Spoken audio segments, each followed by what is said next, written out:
Welcome back. This is Douglas from Gaijin-Eyes again.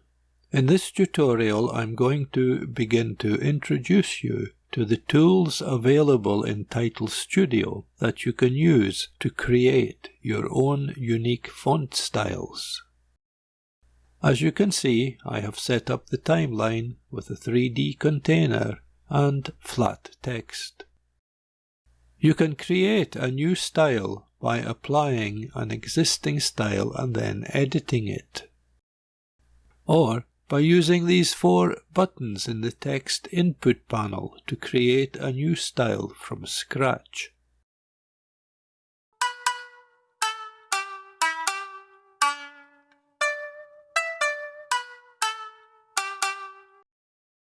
At this stage, I will prepare a folder for my new styles.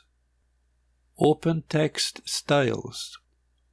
Go to the Add Category button. Give the category a name. I'm going to call mine My Text Styles. OK. So now I have my text styles along with these default styles.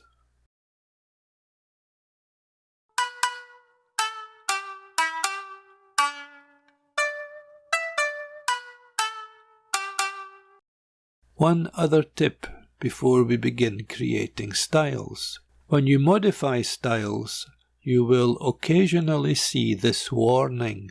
Do you want to change the style? This cannot be undone. To be on the safe side, I'll show you how you can create a backup of all of your styles as a safety measure before you try and change anything or create any new ones. On your computer, open your C drive. Program Data. Look for Boris FX. In my folder here, I have 2 other folders, Continuum AE and Continuum OFX. I have 2 folders because I have 2 different applications running BCC.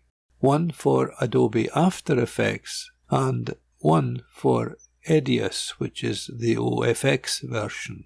In this tutorial I'm using After Effects, so I'll open Continuum AE. Inside is a folder with a number which shows the version of BCC that you have installed. In my case it's BCC 11. Open. Look for Presets and open. Look for Styles way down at the bottom here and open. Inside you will find folders for the 6 different styles that are available.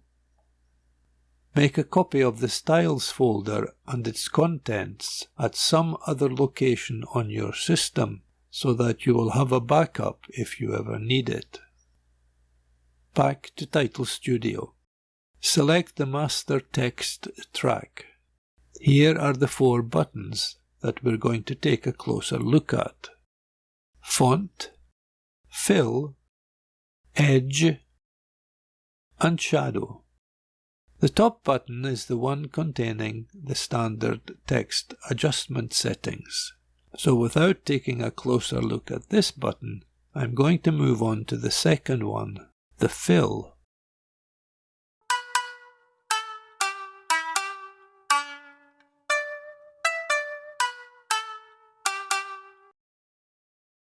When you have Fill on, it will affect the color or the color gradient of your text.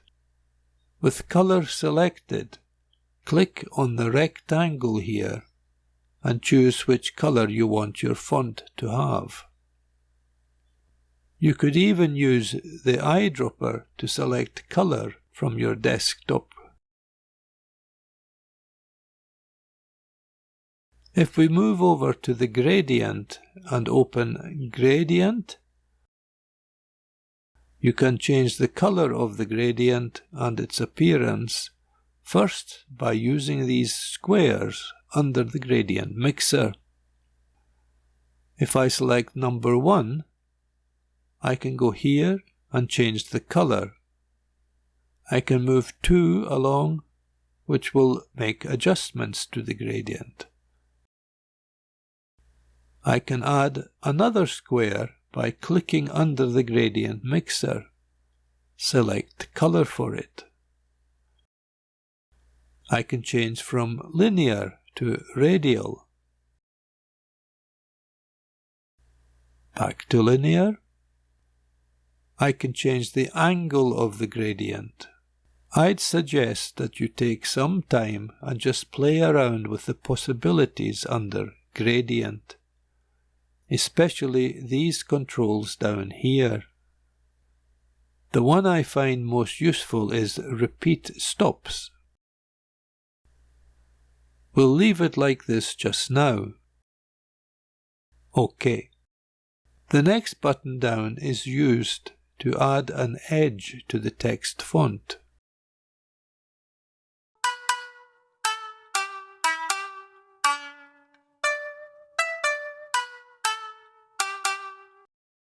You can have up to 5 layers of edge. Most usually, you'll find you only use the top one. Click on the T1 so that it's selected. Click on the square to the far left, which will switch on the edge visibility. I'll deselect the text here so you can see that a black edge has been added. Over in the composite window, you can't see the black edge because it's the same color as the background. In this situation, I would go here to Preview Background and select Composite over Checkerboard. Now you can see the black edge. Come back and select the text again. I'll change the edge to an orange color. Also, I'll go back here and change the background to the black color again. To make it easier to see the edge, I'm going to change the value of the edge width to 6. The position of the edge, which you can see here, can be either center, inside, or outside. I'll use this diagram to explain their use. Inside means that the edge will be applied completely inside the font's border. Center means that it will be 50% inside and 50% outside of the font's border. And outside means that it will be completely outside the font's border. Keep an eye on the border as I change from center to inside, outside, and center. I like to have mine on the outside. I'll also change the edge width back to 2.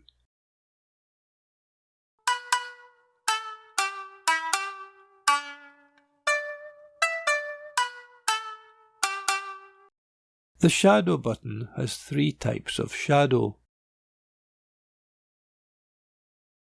drop shadow, cast shadow, and solid shadow. As with the gradients, there are possibilities to have 5 different layers of shadow. I'll switch on T1. The shadow appears up here. Once again, I'll have to switch to Composite over Checkerboard to see the shadow in the composite window. To make it clearer, I'll increase the distance and change the softness a little. I'll increase the opacity to make it darker.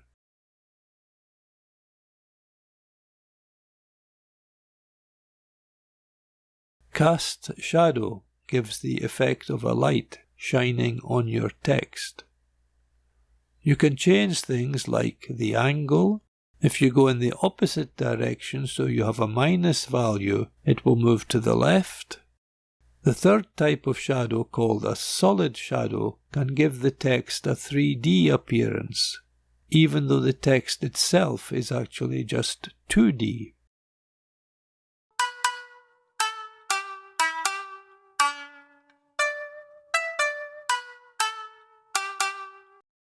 Having created a new text style, I go to the Text Style palette.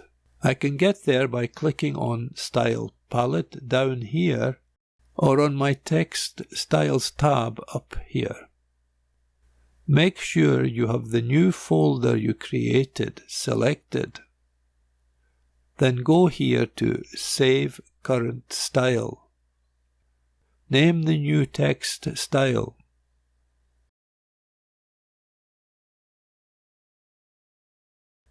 OK. And there's my new style.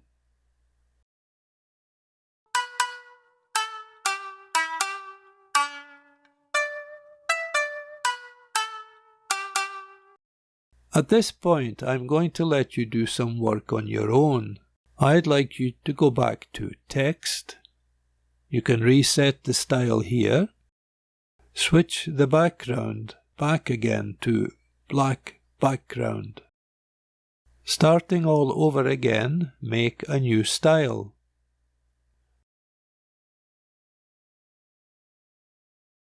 Once you've done that, go back to your Style palette and save the current style.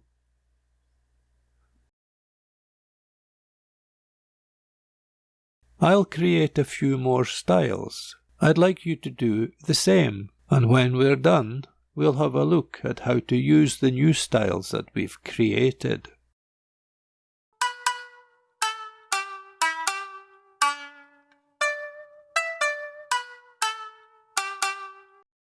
I have made 8 styles here. Now I'll show you how to selectively apply styles. When you apply a style, these are the things which can change. If you have them selected, all of these things will change, except for face, which is set to normal on all the provided font style presets. I'll tell you more about face and transform in the next tutorial. Everything here is selected. I click on this style and this one. Now, maybe I like this except for the fill. Maybe I'd prefer just a simple white fill. So I go over to Font. I don't want to change the font. Deselect it. Size, I'll deselect it. Face, I'll just leave it as it is because it doesn't have an effect on 2D text. I want to change the fill. I don't want to change edge or shadow or transform. Now apply this.